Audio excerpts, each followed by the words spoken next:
সম্প্রতি একটি অনুষ্ঠানে অংশ নিয়ে বিএনপির মহাসচিব মির্জা ফখরুল ইসলাম আলমগীর বিএনপির প্রয়াত স্থায়ী কমিটির সদস্য ব্যারিস্টার মওদুদ আহমেদকে নিয়ে বেশ কিছু স্মৃতিচারণমূলক বক্তব্য দিয়েছেন। সেই বক্তব্যে মির্জা ফখরুল ব্যারিস্টার মওদুদকে নিয়ে কি বলেছেন সেটি থাকছে আমাদের আজকের এই আয়োজনে। রাজনৈতিক অঙ্গনের নানান ইতিহাস ও তথ্য পেতে আমাদের চ্যানেলটি সাবস্ক্রাইব করে বেল বাটনটি প্রেস করে রাখুন।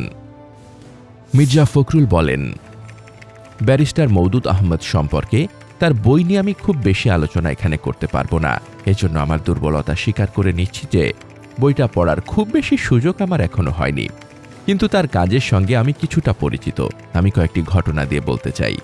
আমার মনে আছে 2012 সালে যখন আমরা প্রথম জেলে গেলাম, একসাথে ব্যারিস্টার মওদুদ আহমেদ, ডক্টর মোশাররফ হোসেন, আন্নান, শাহ আলম, অলি আহমদ সহ সবাই প্রায় 17 জন আমরা একসাথে। আমাদের ব্যারিস্টার খোকন বলেছিল যে আমিও আছি। এমনই ছিলেন, আমি কিছু ভুলে গেছি। তো এরকম প্রায় 17 জন আমরা একসাথে জেলে গেলাম। তখন হচ্ছিল পুরনো নাজিমউদ্দিন রোড জেল। জেলে ঢোকার সঙ্গে সঙ্গেই আমাদের যে এন্ট্রি হয়, এন্ট্রি হওয়ার পরই আমি দেখলাম যে ব্যারিস্টার মওদুদ খুব দ্রুত গতিতে ডিভিশনের দিকে, যেটা আপনার সেল 10টা রুম থাকে, সেদিকে দ্রুত এগোচ্ছেন। আমি ঠিক বুঝতে পারলাম না। ফার্স্ট টাইম সেন্ট্রাল জেলে আমি পাশে থাকা একজনকে জিজ্ঞাসা করলাম, ভাই এত দ্রুত যাচ্ছেন কেন? তার পেছনে পেছনে দেখলাম মির্জা আব্বাসও খুব দ্রুত যাচ্ছেন। তখন আমাকে বলা হলো, আপনি জানেন না ওখানে একটা রুম আছে, রুম নাম্বার 1।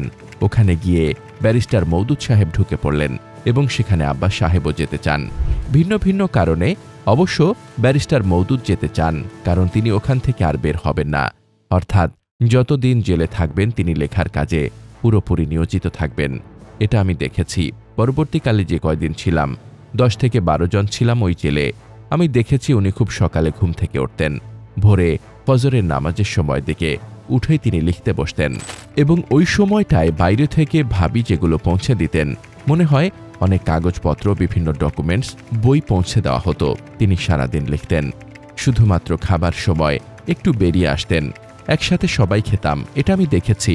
তখন দেখি যে কি নিষ্ঠার সঙ্গে এবং কি আন্তরিকতার সঙ্গে তিনি ইতিহাস চর্চার কাজটা করতেন। এই জায়গায় আমার একটা কথা মনে হয়, রাজনীতিবিদ হিসেবে মওদুদের কিছুটা সমালোচনা থাকতে পারে, বিতর্ক থাকতে পারে, কিন্তু ইতিহাস লেখার ক্ষেত্রে তার সমালোচনা করার খুব বেশি সুযোগ আছে বলে আমার মনে হয় না। ব্যারিস্টার মওদুদ আহমেদের শেষ সময়ের একটা অবস্থা ছিল। তিনি যখন সিঙ্গাপুরে মাউন্ট এলিজাবেথ হাসপাতালে, তখন আমিও সিঙ্গাপুরে কোভিডের সময় আরেকটি হাসপাতালে ভর্তি ছিলাম। আমি অনেকবার চেষ্টা করেছি যে সে সময় কোনো রকমে তার সঙ্গে একবার দেখা করা যায় কিনা, কিন্তু তখন সিঙ্গাপুরের আইন বিধিনিষেধ, কোভিডের কারণে কারো সঙ্গেই দেখা করার সুযোগ ছিল না। ব্যারিস্টার মওদুদ এই দেশের রাজনীতিতে সত্যি একটি বিচিত্রধর্মী পুরুষ। আমি এত বিস্তারিত বলতে চাই না, দু একটা ঘটনা বলতে চাই। এটা আমার জানা, স্বাধীনতার পর শেখ মুজিবুর রহমানের সময় কিন্তু একইভাবে একটি দুঃশাসন চলেছে। একদলীয় শাসন ব্যবস্থা তৈরি করার আগের যে ঘটনা, রক্ষী বাহিনী তৈরি করা হয়েছে, মানুষকে নির্যাতন করা হয়েছে, নিপীড়ন করা হয়েছে।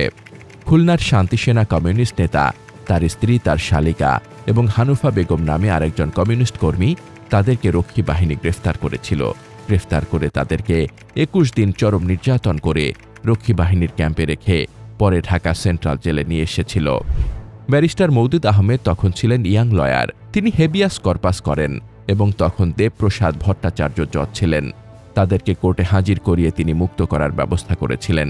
এই যে কয়েকটি ঘটনা যেগুলো আমার হঠাৎ করে মনে পড়ছে, এতেই প্রমাণিত হয় সত্যিকার অর্থেই তিনি আন্তরিকভাবে একজন গণতান্ত্রিক নেতা, গণতান্ত্রিক সত্তা ছিলেন ব্যারিস্টার মওদুদ আহমেদ।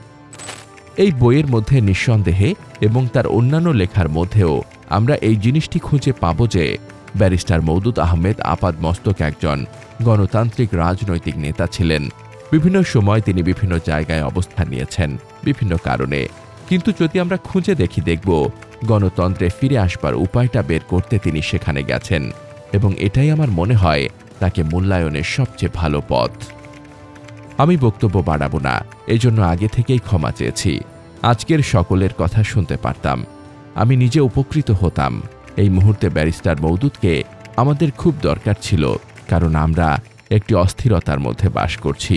এই অস্থিরতা থেকে যে মানুষগুলো আমাদের পথ দেখাতে পারতেন, দিশা দেখাতে পারতেন, তাদের মধ্যে ব্যারিস্টার মওদুদ ছিলেন অন্যতম, নিঃসন্দেহে। আমার দুঃখ হয় যে তিনি এই ফ্যাসিস্ট হাসিনার পতনটা দেখে যেতে পারেননি, যেটা তিনি আন্তরিকভাবেই দেখতে চেয়েছিলেন। আমি আশা করি এই বইটি আমরা ভালোভাবে পড়ার সুযোগ পাব, আমাদের পরবর্তী প্রজন্ম পাবে, বিশেষ করে আজকের যে তরুণরা, যুবকেরা যারা এই অসাধারণ সাফল্য নিয়ে এসেছে এবং আমাদেরকে ফ্যাসিস্টদের হাত থেকে মুক্ত করেছে, তাদের জন্য এই বইগুলো পড়া খুব প্রয়োজনীয় বলে আমি মনে করি।